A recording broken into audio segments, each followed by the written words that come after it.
ओम हरि ओम नमो भगवते लोकनाथाय नमः। ओम नमो भगवते वासुदेवाय नमः। नारायण नमो गोविंदाय नमः। मधुसूदने नमः। गिरिधारी गोपीनाथे नमः। ओम नमो भगवते लोकनाथाय नमः। लोकनाथम ब्रह्मचारी जुगेश्वर महात्मा रुग सुख दुख तापवश्च शांति प्रदाकरम नमो नमः। যদা যদাই যমৈষ্য গ্লানি ভবতি ভারতম ঐব্য কামনাঙ্গে ধর্মৈষ্য তদত্তনাঙ্গে সৃজনায়মম। রনে বনে জলে জঙ্গলে যখন যেখানে বিপদে পড়িবে লোকনাথে বাবার কথা স্মরণ করিবে, লোকনাথে বাবা বিপদ থেকে রক্ষা করিবেন। জয় গুরু লোকনাথ ব্রহ্মচারীর জীবনী গ্রন্থ কি জয়। নিশিকান্ত কথনে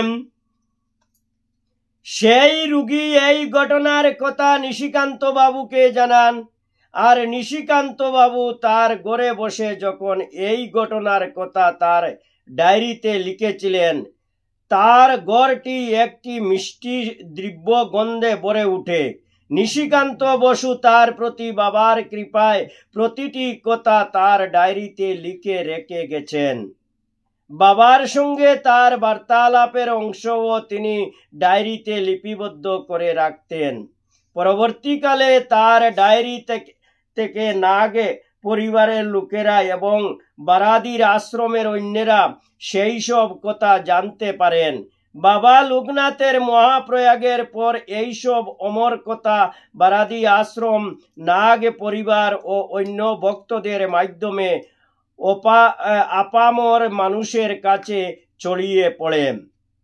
একদিন কয়েক মাসের একটি শিশুকে চিকিৎসার জন্য নিশিকান্ত বাবুর কাছে আনা হলো। শিশুটি জ্বর ও কাশিতে আক্রান্ত ছিল। তাকে ঔষধ দেওয়া সত্ত্বেও সে তার স্বরে কাঁদিতে লাগিল। ঔষধে কোনো ফল হচ্ছে না দেখে নিশিকান্ত বাবু শিশুটিকে কুলে নিয়ে লোকনাথ বাবাকে স্মরণ করে হাঁটতে লাগিলেন। শিশুটিকে কুলে নিয়ে তিনি এক মনে লোকনাথ বাবার নাম জপ করেছেন। আর শিশুটি তার কুলে তার স্বরে চিৎকার করছে। নিশিকান্ত বাবু লোকনাথ বাবার কাছে শিশুটির জন্য দয়া ভিক্ষা করলেন। আর এভাবে অনেকক্ষণ হাঁটতে হাঁটতে ক্লান্ত হয়ে তিনি এক জায়গায় বসে লোকনাথ বাবাকে ডেকে যেতে লাগলেন। হঠাৎ দেখা গেল শিশুটি কান্না থামিয়ে হাসছে। তার কাশিও আর নেই, জ্বরের উপশম হয়েছে। নিশিকান্ত বাবু লোকনাথ বাবার কৃপা নিজের হৃদয়ে উপলব্ধি করতে পারলেন। নিশিকান্ত বসু লোকনাথ বাবার এত প্রত্যক্ষ কৃপা নিরন্তর পেয়েছেন যে লোকনাথ বাবাই তার জ্ঞান হয়ে উঠেছিল। লোকনাথ বাবার সঙ্গে তিনি নিজেকে আত্মস্থ করে নিয়েছিলেন। তার মনে একবার বাসনা জেগে যে বাবার মন্দিরে তিনি একা যদি বাবার পূজা করতে পারতেন। সেই বাসনা মনে নিয়ে একদিন ভোরবেলায় তিনি স্নান করে বারাদি আশ্রমে গেলেন। প্রথমে ভেবেছিলেন সঙ্গে পূজা করার জন্য কিছু ফুল নিয়ে যাবেন, কিন্তু যাবার সময় আর ফুল নেওয়া হলো না। আশ্রমে গিয়ে তিনি দেখেন বাবার পূজা হয়ে গেছে, কিন্তু বাবার সামনে অনেক ফুল এখনো আছে। বাবা তার ঘরে একা আছেন, যদিও কোনোদিন বাবাকে পূজা করার পর কোনো ফুল অবশিষ্ট থাকে না, কেননা যিনি সর্বশেষে পূজা করেন তিনি সব ফুল তার চরণে অর্পণ করে দেন।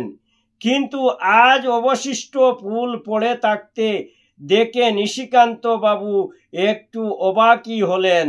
তিনি মনে করলেন এও তার উপর বাবার এক ঐতিহ্যিক কৃপা। তিনি ঘরে ঢুকে মনের আনন্দে ফুল বেলপাতা দিয়ে ইচ্ছা মতো তার পূজা করলেন ও অন্তরে এক পরম তৃপ্তি অনুভব করলেন। এরপর থেকে তিনি যখনই বারাদিতে থাকতেন প্রতিদিন সকাল সন্ধ্যায় আশ্রমে গিয়ে বাবাকে দর্শন ও প্রণাম করে সজল শিব দর্শনের আনন্দ ও তৃপ্তি অনুভব করতেন। বাবা লোকনাথ নিশিকান্ত বাবুকে অনেক কথা বলতেন এবং বলতেন তার কথাগুলি সব ডায়েরিতে লিখে রাখতে। বোধ হয় বাবার ইচ্ছা ছিল তার এই সব কথা ভবিষ্যতে যাতে ভক্তরা এই ডায়েরি মারফতে জানতে পারেন। নিশিকান্ত বাবু এই কথাও তার ডায়েরিতে লিখে গেছেন যে বাবা সচিদানন্দ সর্বশক্তিমান সর্বজ্ঞ মহাপুরুষ, তিনি সূক্ষ্ম থেকেও সূক্ষ্ম, মহান থেকেও মহান এবং বিরাট থেকেও বিরাট।